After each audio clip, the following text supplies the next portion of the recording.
దంపతులకు టీఎస్సీటీ ఖమ్మం జిల్లా కమిటీ పక్షాన రాష్ట్ర కమిటీ పక్షాన ప్రత్యేక ఉద్యమ అభినందనలు తెలియజేస్తా ఉన్నాను.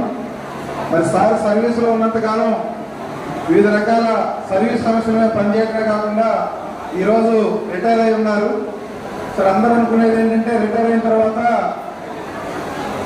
మరి పెన్షన్ వస్తుంది, ధీమాగా ఉండొచ్చు, ఎలాంటి ఇబ్బందులు ఉండవని చెప్పి అనుకుంటుంటారు సమాజంలో. కానీ ఆ పరిస్థితి లేదు.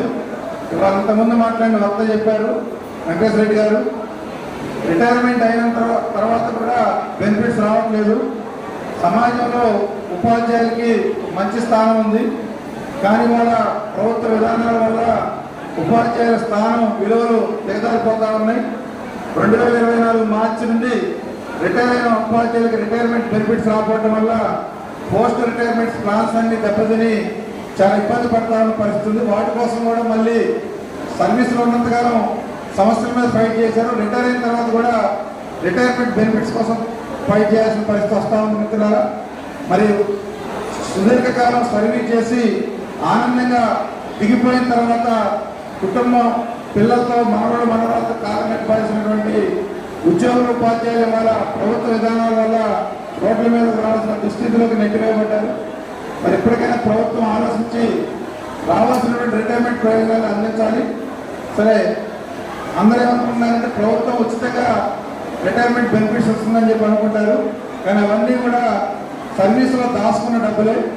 అవే టయానికి రిటైర్ అయిన టయానికి ఇవ్వకుండా ఇబ్బందులు పెడుతున్న పరిస్థితి కూడా ఉంది. ఆ పరిస్థితి మారాలని, కాబట్టి భవిష్యత్తులో కాపరా లాంటి సంఘాల్లో చేరి పెన్షనరీ బెనిఫిట్స్ కోసం కానివ్వండి, పెన్షన్ల యొక్క ప్రయోజనాల కోసం, హక్కుల కోసం ఆ పోరాటాల్లో కూడా ఉండాలని చెప్పి కూడా నాగేశ్వరరావు గారికి, శ్రీదేవి గారిని ప్రత్యేకంగా కోరుతా ఉన్నాను.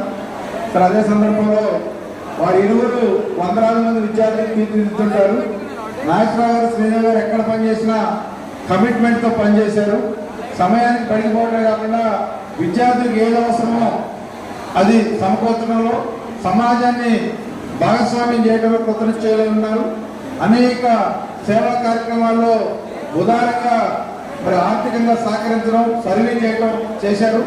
ఇవాళ మనం చూస్తూ ఉన్న సమాజంలో కోట్లు ఉన్న వాళ్ళు కూడా ఉదారతను చాటడంలో అంత ముందుకు రాని పరిస్థితుంది. మరి నాగేశ్వరరావు గారు ఉదారతను చాటడంలో చాలా ముందుంటారు.